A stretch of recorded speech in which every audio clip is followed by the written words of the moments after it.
Eid Mubarak. I stand before you as we celebrate the end of Ramadan, or whether it be the children in Palestine, or in Sudan, or in Yemen. Zohran Mamdani has been elected mayor of New York City. New York পৃথিবীর সবচেয়ে প্রভাবশালী শহর, যেখানে জাতিসংঘের সদর দপ্তর, বিশ্ব অর্থনীতি, কূটনীতি আর ক্ষমতার কেন্দ্র একত্রিত। সেই শহরেই ইতিহাস তৈরি করছেন দক্ষিণ এশীয় বংশোদ্ভূত মুসলিম নেতা জোহরান মামদানি।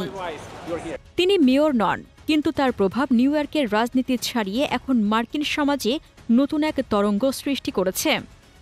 তার উত্থান কেবল একটি নির্বাচনী জয় নয়, এটি মুসলিম পরিচয়ের আত্মবিশ্বাস, প্রগতিশীল রাজনীতি ও মানবিক নেতৃত্বের প্রতীক। ১৯৯১ সালে উগান্ডার রাজধানী কাম্পালায় জন্ম নেওয়া জোহরানের পরিবার ছিল বুদ্ধিজীবী ও প্রগতিশীল। তার পিতা মাহমুদ মামদানি কলাম্বিয়া বিশ্ববিদ্যালয়ের খ্যাতনামা অধ্যাপক, আর মা মীরা নায়ার বিশ্ববিখ্যাত চলচ্চিত্র নির্মাতা। ছোটবেলা থেকেই তিনি অন্যায়ের বিরুদ্ধে কথা বলা, সমাজের পক্ষে দাঁড়ানো ও সমতার মূল্যবোধে বেড়ে ওঠেন। পরবর্তীতে তাঁদের পরিবার যুক্তরাষ্ট্রে অভিবাসী হয়ে নিউ ইয়র্কে স্থায়ী হয়। বোডোইন কলেজ থেকে রাষ্ট্রবিজ্ঞানের ডিগ্রি নেওয়ার পর থেকেই তিনি অভিবাসী, শ্রমজীবী ও বঞ্চিত শ্রেণীর পক্ষে সোচ্চার হন। তার রাজনৈতিক দর্শন সহজ, রাজনীতি মানে ক্ষমতা নয়, মানুষের কল্যাণ। ২০২০ সালে তিনি নিউ ইয়র্ক স্টেট অ্যাসেম্বলির ৩৬ নম্বর জেলা অ্যাস্টোরিয়া কুইন্স থেকে নির্বাচিত হন। এটি ছিল ঐতিহাসিক মুহূর্ত, প্রথমবারের মতো কোনো দক্ষিণ এশীয় মুসলিম সেই পদে নির্বাচিত হলেন। বিশ্লেষকরা একে বলছেন ইমিগ্রেন্ট জেনারেশনের জয়। জোহরানের রাজনীতি ভিত্তি পেয়েছে অর্থনৈতিক ন্যায়বিচার, সাশ্রয়ী আবাসন, গণপরিবহন সংস্কার এবং বর্ণবৈষম্য দূরীকরণে। তাঁর বিশ্বাস, সরকার যদি সাধারণ মানুষের জীবন সহজ না করে তবে সেই রাজনীতি অর্থহীন। তিনি সরকারি আবাসন উন্নয়ন, পরিবহন ব্যয় হ্রাস ও স্বাস্থ্যসেবায় সমতা প্রতিষ্ঠার জন্য একাধিক বিল উত্থাপন করেছেন।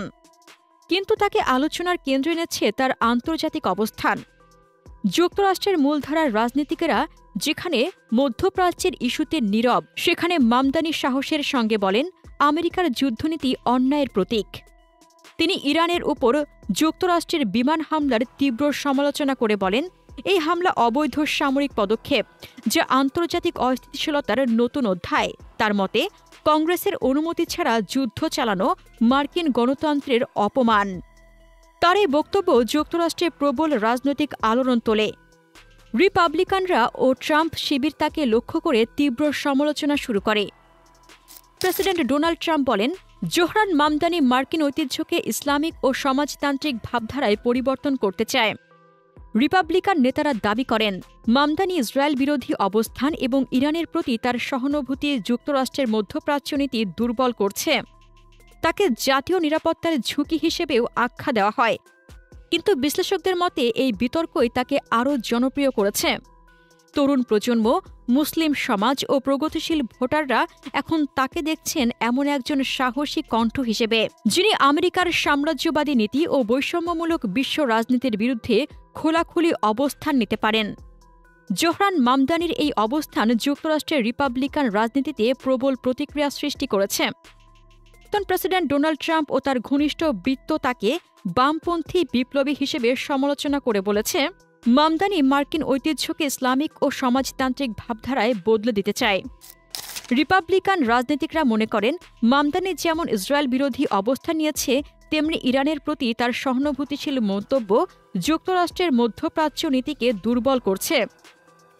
তারা তাকে জাতীয় নিরাপত্তার ঝুঁকি হিসেবেও আখ্যা দিয়েছে।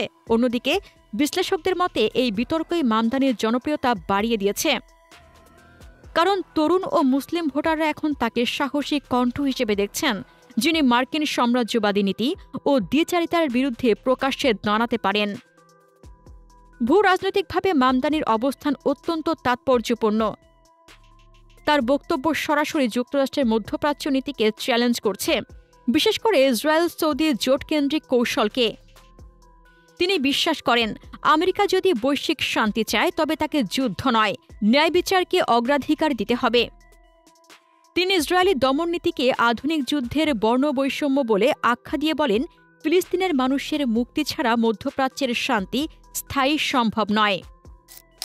এজন্য তিনি ইসরায়েলি পণ্যের অর্থনৈতিক ও সাংস্কৃতিক বয়কট সমর্থন করেন, যা আন্তর্জাতিক আইন অনুযায়ী বৈধ।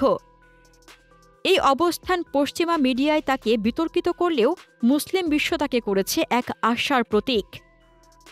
অনেকেই তাকে বলছেন মুসলিম কণ্ঠের পশ্চিমা প্রতিনিধি, যিনি পশ্চিমা মঞ্চে দাঁড়িয়ে ইসলাম, ন্যায় ও মানবতার বার্তা পৌঁছে দিচ্ছেন। তার এই অবস্থান মধ্যপ্রাচ্যের তরুণদের মাঝেও সাড়া ফেলছে। তারা বলছেন, আমরা প্রথমবার কোনো আমেরিকান নেতাকে দেখছি যিনি সত্যিই ন্যায়ের পক্ষে দাঁড়ান। রাজনৈতিক বিশ্লেষকরা বলেন, মামদানি সেই নতুন প্রজন্মের নেতা যারা ধর্মীয় পরিচয়কে গর্বের সঙ্গে বহন করেও আধুনিক চিন্তায় বিশ্বাসী। তার রাজনৈতিক দর্শন ইসলাম, সমাজতন্ত্র ও মানবতা একে অপরের পরিপূরক। তিনি বলেন, আমার ইসলাম আমাকে শিখিয়েছে অত্যাচারের বিরুদ্ধে দাঁড়াতে। এই কথাই আজ যুক্তরাষ্ট্রের তরুণ মুসলিম প্রজন্মের মন্ত্রে পরিণত হয়েছে। নিউ ইয়র্কের রাজধানী এখন এক নতুন যুগে প্রবেশ করছে, যেখানে একসময় মুসলিম নাম শোনা যেত না। এখন সেই রাজনীতির কেন্দ্রে দাঁড়িয়ে আছেন এক মুসলিম তরুণ, যার নেতৃত্বে নিউ ইয়র্কের রাজনীতিতে যেমন নৈতিক সাহসের উত্থান ঘটেছে, তেমনি মুসলিম সমাজেও আত্মবিশ্বাস ফিরে পাচ্ছে। মামদানির এই উত্থান শুধু যুক্তরাষ্ট্র নয়, গোটা মুসলিম বিশ্বের জন্য এক বার্তা। মুসলিমরা নেতৃত্ব দিতে পারে, তারা ন্যায় ও মানবতার কণ্ঠ হতে পারে। তিনি প্রমাণ করেছেন, মুসলিম পরিচয় আর কোনো বাধা নয়, এটি পরিবর্তনের শক্তি, এক ন্যায় বিচারের প্রতীক। প্রিয় দর্শক, যদি জোহরান মামদানির মতো নেতারা বিশ্বের মঞ্চে মুসলিম কণ্ঠকে আরও শক্তিশালী করেন, তবে কি শুরু হবে এক নতুন মুসলিম রেনেসাঁস, যেখানে ইসলাম, সমাজতন্ত্র ও মানবিক ন্যায় একসাথে বিশ্ব রাজনীতির ভবিষ্যৎ নির্ধারণ করবে? সম্ভবত ইতিহাস ইতিমধ্যে সেই পথে এগোচ্ছে। রাশিয়া ইউক্রেন যুদ্ধ নিয়ে আরও জানতে আমাদের চ্যানেলটির ভিডিও ট্যাব থেকে ঘুরে আসুন। এই ভিডিওটি ভালো লাগলে লাইক বাটনে ক্লিক করুন। ভিডিওটি আপনার বন্ধুদের সাথে শেয়ার করে তাদেরকেও ভিডিওটি দেখার সুযোগ করে দিন। ধন্যবাদ।